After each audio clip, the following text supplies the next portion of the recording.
So how about we just dive on in? Could you begin with a little introduction about yourself? Who are you? What's your connection with Stanford and the Hart Leadership Program? And what are you currently working on? Sure. Well, I'm a Duke University alumnus, 1998, and I had a major in public policy and a minor, I believe it was, or a second major in art history. Um, and I am currently an architect in Portland, Oregon, working on a variety of projects, some residential, commercial, and I'm primarily focused on sustainable design. And my focus in that arena has been broad, but I've currently been excited about looking at ways of reusing existing structures because there's a famous quote somewhere that's the greenest building is the one that's already there. What was your community-based research project, and what would you say impacted you the most about that experience? I worked at Unite, which was, or I believe is a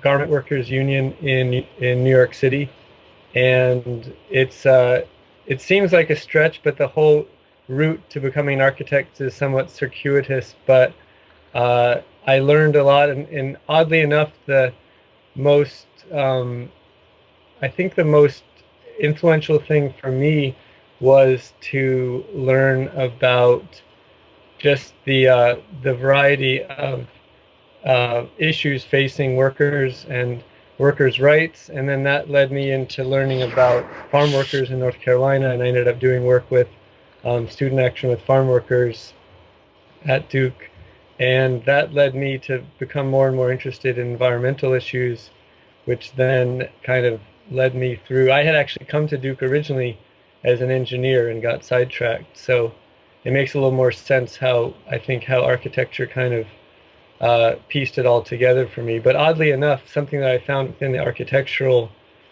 industry is there's a lot of overwork and not necessarily underpaid, but a lot of maybe lack of value of the humans who are doing the work. And I think that was always influenced by my work with unions. And funnily enough, I was never really willing to do that super long hours for no pay. I think that was in a funny way influenced by my work at the unions, and then that subsequently led me to start my own business because it was the only way to really, I guess, keep that in check. How do you think the Hart Leadership Program has prepared you for your current position? What skills did you learn through your undergraduate experience that you're still applying, and what skills have you had to recently develop? I think that writing memos as compared to writing, I don't know if you still do that there, but Yes, we do. writing memos as opposed to writing like 10 or 15 page papers. Of course, I could do that as well, but that was actually really influential in terms of kind of being able to succinctly get my ideas across. I know that doesn't sound that exciting, but that's something that really has stood out to me. I just took Okay. a course where I learned how to write memos, and they really kicked my butt. Yeah, it's not as it seems easy. Oh, they'll just be one page or two pages. Are you where you had expected to be, or have you surprised yourself in some ways? I don't think that I saw how all the pieces would fit together. My very right after graduation, I was a Vista volunteer, a volunteer in service to America, which was I guess, and I could see would be particularly um, directly related to that. So I did that in California, and Vista is very specifically about coalition building. So it was very directly related. I have to say that that experience was really challenging for me, and I think that I kind of thought at some point, I was handing out loaves of bread to people in rural California, and as much as I thought that was a good thing to do, I wasn't sure it was the full fruition of my, I guess my abilities or my education. I don't know exactly how to put it. So I kind of took a took a break and then uh, decided to go to architecture school, essentially. So I think somehow it all came together. Because architecture in particular is something that is a field that has to take into account all users of the space, whether they are the owners of the space or the paying patrons. So in terms of accessibility and use and fair use. So I think there's pieces of it connected all throughout. What would you say is an accomplishment or a project you're most proud of, or perhaps an obstacle you have learned the most from? Well, I'd say at this point, the accomplishment I'm most proud of is to have, having been laid off in 2009, as like half the architects in the country were, to have come from that and then created a successful small landscape architecture and architecture company. Again, speaking to public policy, the amount of interface with government and just dealing with various institutions and just creating my own policies on an internal basis has been a real challenge, but also a real joy and excitement. For me, I guess it's all linked back together to, on some level, through all this experience, I've seen how, through my experience at Seoul with the unions and at Student Action with farm workers, I've seen for lack of a better word, the mistreatment of labor from the mistreatment of labor from management. And I think that I then experienced that myself a bit within the architectural industry. And everything else aside, in terms of trying to change the world or trying to change the way things work, I think there was always there had been a seed planted in me to be my own boss, essentially. I guess if you could say you had a purpose of sorts that grounded your entire trajectory from undergrad to architecture school to your future plans, what would you say is your mission statement of sorts for your own personal life? I'd say that I have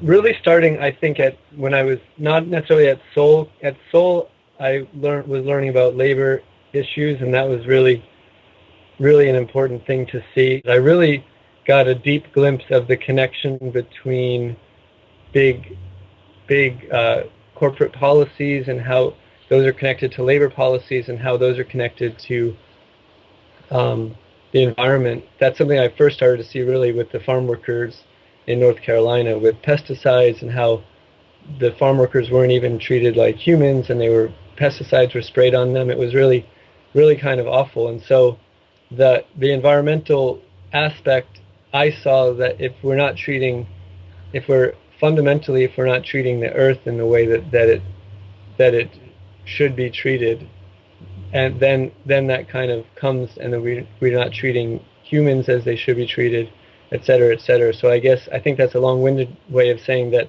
at the core, that there's a respect for the earth and earth processes that's really kind of a core driving force for me that led me to, I feel that within architecture I'm able to have some influence in that, whether it's changing the energy use in buildings or, like I said, one of the real core values of mine is seeing how existing structures can be used again, because I think it's been said a million times, but that the reuse, recycle, but the reuse part is really key with buildings, because I would argue that in some ways there are enough, and that we can, if we reuse what we have, reuse the existing building stock, modify it, etc., then we can give breathing space to the rest of the world, and in that sense the rest of humanity to share in the resources and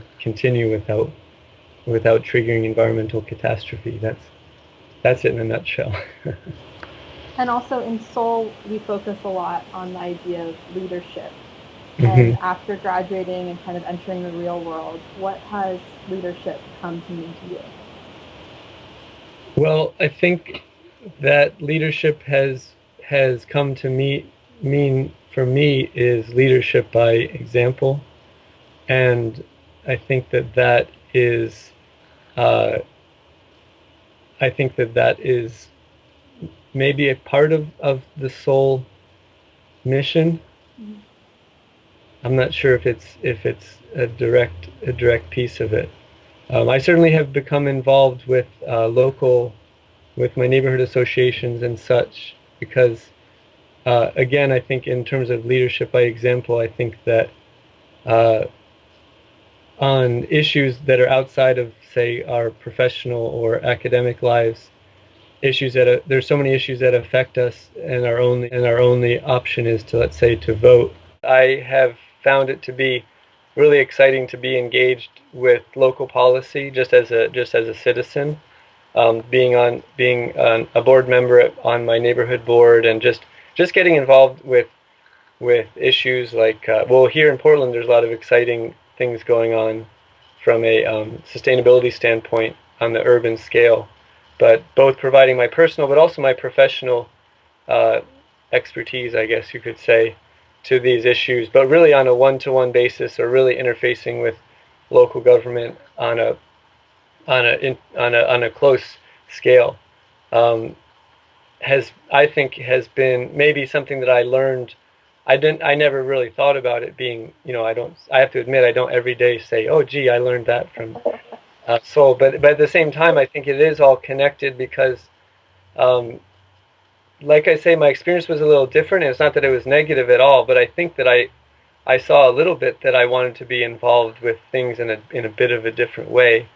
So in that vein, being involved with politics as a concerned citizen, um, in some ways, I find it to be both empowering but also fulfilling in the sense that sometimes things actually get done. Like I've raised my hands at meetings and said, "Hey, isn't this a good idea?" And then they sometimes think, "Hey, that is a good idea." So it's a very different. It feels very different than, let's say, voting. So that's one way. What I like the most about my career is, well, that's hard to pick one thing. I do have sort of a perfect job, but I guess what I like most is the ability to draw from really a broad range of um, disciplines, everything from engineering to art to history and to policy. And I like the ability to interface with actual built structures, i.e., this will improve the world because it's now there. Um, and so that was really helpful for me, I think, psychologically. And I think that the Hart Leadership Program and the Sanford Institute of Public Policy give you a really broad background. And I would encourage current students to not just think about becoming, um, you know, quote unquote politicians or the what would seem to be the classic placement for that type of background, but really think about how that diverse background can be really influential in a diverse set of careers. And like I say, in architecture, which seems at first glance to be tangentially related, I feel like I've been able to use everything that we learned there. My memory of it being statistics, which was really hard, statistics, economics, history, et cetera, these all come into play.